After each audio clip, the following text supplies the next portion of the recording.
Ladies and gentlemen, welcome to the Morning Hustle. Is a dude who's operating, kind of in the same energy as spirit as MLK. This dude is a tech inventor. He's also an activist. He's very vocal. He got his feet, on the pavement out here in these streets, and you can catch him today on the TV1 original documentary, Music and the Movement. One time for Isaac Hayes III. What up, my brother? What's up, everybody? How you doing? What's good? Everything is good, my man. Well, first and foremost, happy MLK Day, and shout out to you and everybody that you roll with that played their part in getting Georgia to turn blue, man. Like y'all was on the ground, y'all was sending the emails, getting to it, getting the word out, and y'all had a hell of a head start too. Absolutely, man. It was a special moment, man. We flipped Georgia blue twice, and it really has paved the way for so much opportunity and legislation that could change this country. I saw President-elect Biden speak this week about he's sending the rest of that stimulus money. He's sending that extra $1,400 to people. He running the stimmy. You know what I'm saying? He's coming through with the stimmy. He's trying to get minimum wage nationwide up to $15 an hour. Like, that was the reason why we did that. Those pieces of legislation are paramount, especially in this pandemic. So I can't be, more happy that there's economic opportunity coming for millions and millions of Americans that need it, for sure. Yeah, and a lot of that energy came from the creatives getting involved in terms of musically, and that's kind of what the documentary is going to go into, the importance of music when it comes to inspiring a movement. Can you speak a little bit to how the role creatives have played in flipping Georgia and getting people even out to go vote and get more active in their politics? I think, we all have platforms, and for years and years and years, I think we have taken the power of our platforms for granted. Sometimes they serve us well, but in the ability to serve others with your voice is something that's very, very important. So I've been pretty vocal about that for quite some time, but I'm glad to see that a lot of other people with even larger platforms than myself, people like Cardi B, people that are just going above and beyond. Common always comes through, John Legend, using their voice to really magnify a message of support for candidates that really, like I said, have our best interest in mind. So, it's so important that we do that because, those are the weapons that we have to communicate with our peers. So we should use them more often. And it doesn't matter how many followers you have, even if you influence 100 people, 1,000 people, it makes a difference. Especially saw how close these elections were with votes. So it matters, man, for sure. And speaking of technology, man, you're over here making history in the creative space, and it's very dope to see everything that's going on with your new project, Fan Base, which, for years, man, a lot of creators, we create, but, where's the money? Fan Base is getting creators to the money, and you're the third person ever to raise as much money as you raised in a short amount of time for a startup tech company. Yeah, so I am the third African-American person ever to raise over $1 million in crowdfunding. I'm the second fastest on the platform starting, and we raised over $700,000 in 24 hours. And we're funded. And right now, we've exceeded our goal. We raised, our initial goal was $1 million. We've raised a total of $2.6 million. And we're going to keep it going because the SEC changed the regulation that you can raise up to $5 million in a Reg CF now, and they just papered that legislation over the weekend. So now, as of March 15th, I'll be able to accept those waitlisted dollars. Those people that have invested in Fanbase, who have been asking, "Am I in? Am I in?" You are in. It has been papered. We're going to get you in there. You can still invest in Fanbase. For those that don't know, you can go to startengine.com/fanbase and still invest. But so I'm excited about this opportunity in the startup space. I've been in the music business, but now I wanted to transition and get everybody paid for the content that we make. So I'm excited about that. Yeah, Isaac, I wanted to ask a little bit about fan base and exactly what it is for those who don't know, but keeping it on the lines of the investor, especially with crowdfunding, I find it to be very interesting.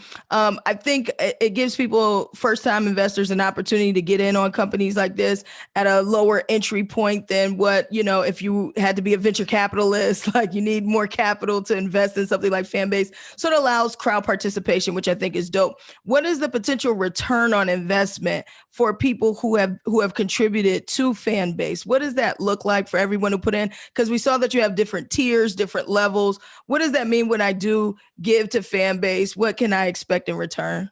Well, let me explain the opportunity first. Mm, It's 1933 up until 2012.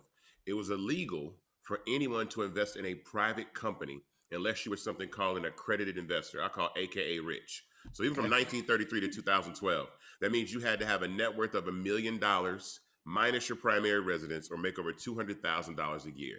Now think about that. Even from 1933, that was just the rich getting richer for 83 years, over 83 plus years, over and over again. So Barack Obama and Joe Biden created this legislation called the Jobs Act. And the Jobs Act lowered the SEC regulation that allows anyone to invest in a private company, regardless of their net worth or annual income.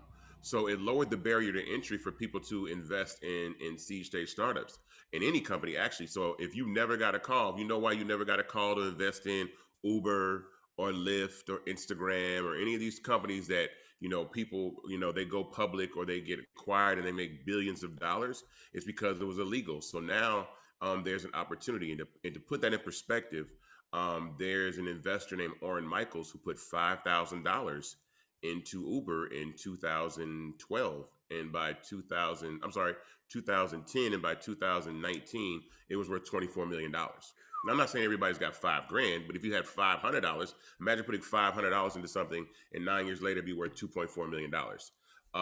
That's what happens when you get in tech companies and have the opportunity to invest. So with Fanbase, the minimum to invest is $256, right? You grab some shares in the company and you're along for the ride of this journey of how we grow. The return on your investment comes when there's a liquidity event, which means we either get acquired by another company, like we sell, or we go public with an IPO with stock, or there's a merger. So in the tech space, there is no like guaranteed time in which you can, but we've seen these companies. For instance, Instagram got sold in 2 years. They were around for like a little under 2 years and they were acquired. TikTok came out in 2016 and they were acquired 4 years later for $50 billion. So in the social media space, these things can move rather quickly. And I have faith in Fanbase that it will be just as big as these companies, the TikToks, the Instagrams. And I'm a Black founder in that space. So it's very, very important to be in that space and have that type of ambition for sure. Yo, the proof is in the pudding, just to see how fast, the yeah. money came together and just the energy behind it. And the fact that you guys organically grew your fan base too no pun intended, is very dope. Now, another thing that, I want to see more of our people get involved in. And I know you probably be involved in some of these meetings, the marijuana space as, some of these other states go legal, it's a very exclusive club. They only give out a certain amount of licenses, and some states allow maybe one or two minority licenses per state as it relates to states like Georgia, who people have had their eye on for quite some time. What have you been hearing about that space, and how they moving? Well, one thing I can say for sure is there are a lot of Black landowners in Georgia, number one. So Mm, that's good. I know a lot of people that own land. I mean, hundreds of acres, thousands of acres of land. So that's good. The ability there, the opportunity is there. Now we need the legislation. For that to happen, we're going to have a new governor. We're going to have a governor by the name of Stacey Abrams in Mm-hmm. 2022, mm, and a state legislature. So again, our votes are going to be put to the test again because once we open up that pathway, we're allowed to be able to do that. I think now with this other decriminalization of marijuana that's on the table now that the House passed, and now that we have a Democratic Senate, most likely will go through. mhm. Marijuana will be decriminalized nationwide. So now that opens the doorway for everybody again, which was why it's so important that we got out and voted. And I'm glad that this election was so close because it really puts the emphasis on how your votes matter so that the next election comes along, you feel like I can't sit out because it was too Yep. close to miss. So I think the pathway to legalization for marijuana in Georgia comes through Stacey Abrams, and so we know what we have to do in 2022. Well, Absolutely. that Well, I'm man, looking forward. I'm looking forward to getting your perspective and watching you on TV1 tonight. Yep. Unsung. You know, the morning we're a part of it too. It's kind of cool. It's like we're all giving perspective on on music and the movement and just how valuable it is. And I really respect what you're putting together, what you're doing. For any artists out there that are interested or haven't heard of Fan Base, what would you tell them in terms of like getting involved and taking their content to a different level in terms of content monetization? Well, think about this. We before coronavirus and this pandemic, we were making about I think 4 billion pieces of content per day Mm, globally, right? Of those pieces of content, most to none of that is monetized, right? Very little. What right. happens is we make all this content and then these platforms run ads through all this volume that we bring in engagement. And then how much money do they give you? How much money does Instagram give you of ad revenue? They don't give you any money. And I'm not dogging Instagram. That is their business model and they're highly successful at it. I mean, Facebook made 70 billion in ad revenue, I think in 2019. I think Instagram made about 12 billion in ad revenue. So it's a very successful business model. I just feel like the content space is where the mixtape game was in like 2010, 11, and 12, where you're giving away so much free music until streaming came along. And now you can do the same thing and monetize your content through subscription. So with Fanbase, we give people the ability to create content because, in my opinion, we're all content creators. Headcrack, you are. We're all content creators. You're taking a picture of food. If you're teaching mm, somebody how to do a dance, if you're showing someone a better way to tie their shoes, it doesn't matter. Mm, You should be able to have the ability to make some money. It might not be thousands of dollars, but if it's a few $100s a month, you know what I'm saying? You're paying bills just by doing what you already do on these social media platforms. So we're all content creators. So to the larger artists that do that, I think it gives you the leverage and the capability to really have negotiating power if you're an artist or a brand or whatever it is, because most people try to give you crazy deals. But if you have a fan base page and you have subscribers, what can a record company offer you if you're making millions of dollars from your subscriber base that they can't get, you can't do yourself? So that's the cool thing about fan base is you can have followers and subscribers. I can follow everybody under the sun, but if I'm a really big fan of Rihanna, I can subscribe to Rihanna and the exclusive content that Rihanna makes, right? And so mhm. it's the best of both worlds. And we got so many features, we got so much functionality. We got photo, video, live, long form content, which is basically your own Netflix. Because once you're in oh, the subscription base, if you create a television show or a master class and you're teaching people how to work out, now you're your own Netflix and people can subscribe directly to you for the content that you make. So it's extremely important. I really want to be disruptive in this space. There's so many more verticals and things that we're working on that are coming. Android's coming in February. So, we're about to blow it wide open. that's so Nice. dope, man. Isaac Hayes the third. A lot of times when people talk about, who the new leaders, Yeah. sometimes they're right in front of you, man. You've been doing great work for a long time, moving in the spirit of MLK. I know your legendary father got to be proud of you from the skies. You know what I mean? Yo, Absolutely. keep doing great things, man. Download the Fanbase app. Also, be sure you check them out on their platform, Start Engine, so you could get a piece of the action. Don't get left out in the cold. And be sure you check my man out on TV1 tonight at 8/7 Central, man. How can people follow you if they want to? All socials, man. Fan base at Isaac Hayes 3. Instagram, Twitter, LinkedIn, Facebook. I'm on all of them. I love all the platforms. So yeah, at Nice. Isaac Hayes 3, ISAACHAYES and the number 3.